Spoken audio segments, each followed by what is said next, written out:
Do you feel like Jaylen Brown is the most underrated NBA star? You know what I do feel like? I feel like we had this conversation every single season. And for us having this conversation every single season, I feel like the answer is yes. He is the most underrated star in the NBA because we praise. Jay, you can fix your body language and you can fix your face. No. Stephen A's the only one to tell me I can fix my face, Perk. Only Stephen A can say that. So here's the thing, right? Think about this. When you think about the players, right, that are in his tier, you think about guys like Paul George. We talk about him all the time. Devin Booker, right? Donovan Mitchell. And here's Jaylen Brown, a 27-year-old stud that is just scratching the surface of his prime. One of the best two-way players in the game, and he don't get enough appreciation. And I'm guilty of it as well, because if the Celtics win, we're always looking at who? Jayson Tatum. Right. Whether he plays well or don't, right? We're saying, oh, can Jayson Tatum, can he take that leap of being the best player in the world? And here it is, Jaylen Brown would have 33 points and be leading the team in scoring. So I feel what Jaylen Brown is saying, every single season he comes out and he's producing. I understand they had a drop from last season to this season because of the personnel they have around them, right? They have the best starting five in basketball. But when it comes to being underrated, underappreciated, we have this conversation time and time again every single season about Jaylen Brown, and he is underrated. One of the most underrated stars in the game. Well, listen, he might be one of the most underrated stars in the game, Big Perk, and I'm certainly not going to disagree with you with that. The brother can ball. When he got over $300 million, we didn't sneeze at that because we know he got the talent to back it up. We saw him perform in the NBA Finals. He performed better than Jayson Tatum in the NBA Finals. But when you answer this question, when you're answering this question, understand the impetus for it is the fact that he didn't make an All-NBA team. So ultimately, what we have to go back to, Jay, as well as Big Perk, who you going to take off? Okay, so we look at the first team, right? I'm sitting there. I'm not taking off Shai Gilgeous-Alexander or Luka Doncic. I'm not doing that. I mean, when we look at Jalen Brunson on the second team, we're not going to mess with that. When we look at the third team, you talk about a Steph Curry, you're talking about a Devin Booker. What you going to do? Is there somebody that you're going to take off? Now, if you want to make the argument that Devin Booker should come off, he's missed some games, even though he averaged 27, him and KD, he had KD and Bradley Beal as a teammate. I think that's an argument you can make. When you look at the load that Steph Curry had to carry, I don't think you could touch Steph Curry. I don't think you even want to touch Jalen Brunson, big body Brunson, and what he did this year, right? We got to look at Halliburton. We look at Indiana being the #1 offense in the NBA, 123 points per 100 possessions, the only team in the league to shoot better than 50% from the field. Collectively, as a team, they're the only ones who did it, okay? I'm looking at them. They clearly have overachieved. They're in the Eastern Conference Finals going up against Boston. So I understand what you're saying about Jaylen Brown in terms of answering that specific question. One of the most underrated NBA stars. We don't mention him enough. We don't appreciate him enough. But in the same breath, what Jaylen Brown has to understand is when you've got the best record in basketball, when you're universally recognized as having the best starting five in basketball, when you have the supporting cast that he clearly has at his disposal, which would facilitate his greatness coming to shine through to some degree because you got cats around you that folks got to focus on as well. Now you got to ask the question, Jay Williams, and I'll pass it off to you with this question. When you look at a Devin Booker, when you look at a Steph Curry, when you look at a Jalen Brunson, when you look at a Luka or Shai Gilgeous-Alexander, Jaylen Brown, do you have to carry the load that those individuals had to carry? And if so, would you be what you are? We've never found out because Jayson Tatum is his teammate, and now he's got Jrue Holiday, Derek White, and Porzingis with him. Great point. Great point, Stephen A. Big Perk, first off, I owe you a call back, brother. Last 2 weeks of surgery. I love you. You my guy. I just want to state that for the record. You my guy. We're about to spar right now, though. I mean, we're about to spar right now. I'd have been ignored by better people. Don't you stop that. Be nice. Be nice. That's not very nice, Big Perk. Jay Williams, that wasn't very nice. That wasn't very nice of him. It was. Come on, Jay. Okay, that's going to make the spar even better, Perk.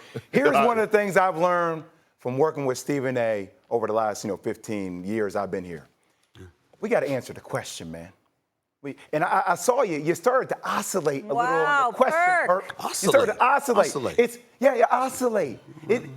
The question was, is Jaylen Brown the most underrated player in the league? And you started off your comment with a strong conviction on that being the case. And then when you closed your commentary, you then changed it to one of the most underrated. But that wasn't the question.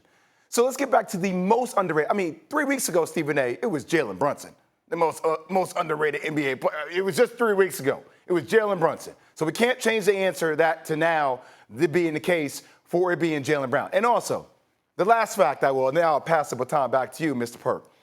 You can't be the most underrated player in the NBA when you're the highest paid player. You have the biggest contract in the NBA. That means that the NBA and the Boston Celtics recognize your worth. They recognize your value by giving you a $300 million contract. That means you are him. That means the world can talk about, is he Batman or is he Robin? Is he Superman or is he Batman? But we, here in this organization and around the league, we are going to give you that Supermax because we know your value. We know your worth here. So you're not underrated. You're rated exactly where you're supposed to be with the biggest contract in NBA history right now. When it comes down to being underrated and underappreciated, when we look at it again, we go back to the point of when we come on here, we're always talking about who? His teammate, your Duke brother, and Jayson Tatum. So he don't get the proper recognition he deserves. So when he have a game like he had last night, a 40-piece wing dinner, now all of a sudden we come back on there and we like, oh, well, damn. Do we show this brother enough love? And he got to go out and gripe in the media, or the Boston media and the fans got to bring it to our attention again that, hey, Jaylen Brown is like that. When you talk about one of the best duos in the game is him and Jayson Tatum. He can't be punished. Hear me out, S.A. He cannot be punished, Jay Will, for the people that he have around him. That whole starting five, think about this. When they're healthy, every single guy on that starting five could be in the All-Star game. Well, Big Perk, okay, go ahead. Hold on, Jay. Let me chime in. A couple of things. Number one, I'm not going to say that he can't be hurt because there's been plenty of times throughout NBA history when we look at the teammates around you to decide your value because of the ease with which your responsibilities, the responsibilities that you have. Because if you've got a star-studded cast around you and you're superior to most competitors, that does make life a bit easier for you. And when we see the arduous task that other stars have and we see how they overcome it individually, we can't ignore that. But number two, I'm going to throw this out to both of y'all. And Jay, I'm going to come to you first with this. And you say what you want to say, whatever point you was going to make. But I want to read to y'all what an NBA source just sent me. He said, Jaylen Brown, it's not so much that he's underrated. It's that he's just not liked because of his, quote, I am better than you attitude. He knows it. It's the same reason he is not as marketable as he should be. That's what an NBA source just sent me.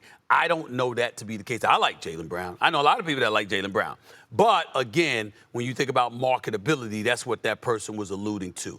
Do y'all think there's any credence to that whatsoever in terms of the conversation that we're having? I mean, I think he should be marketed more. I think the term underappreciated is more relevant here for this conversation, more so than underrated. Got it. I think the reality, Stephen A., is that whenever we talk about certain brand names, like you're going to lead with Jayson Tatum because it's been established as he's been the guy for them, even though Jaylen Brown should have been the guy, or same with LeBron James or Stephen Curry. So right. I think that goes back to your original point, though, about how other guys have to carry the load in a different fashion than Jaylen Brown needs to carry it throughout the regular season. So when you're not going to get that pub because you're sharing that limelight with Jayson Tatum, with the likes of having a Drew Holiday, or with even Derek White, what he's brought to the table, there's a lot more responsibility there because it's more of a collective than it is Shai Gilgeous-Alexander being in an MVP conversation or what Giannis needs to do. It's just the narratives around how that team is built and how they're carrying the weight throughout the regular season is differently positioned than it is for the other people that are going to get pushed up to the top of the conversation. Yeah, because you got to sacrifice more. That's the word in it, right? When you have that type of when you have that personnel around you, you have to sacrifice, and it's part of it. Got it. Okay. I just wanted to throw that out. That is an interesting point, though. I'm with you, Stephen A. It's interesting when you hear people talk about Jaylen Brown, how he's cut from a different cloth now. And I think sometimes I love it, but I know it can rub other people the wrong way. I love it. I'm here for it.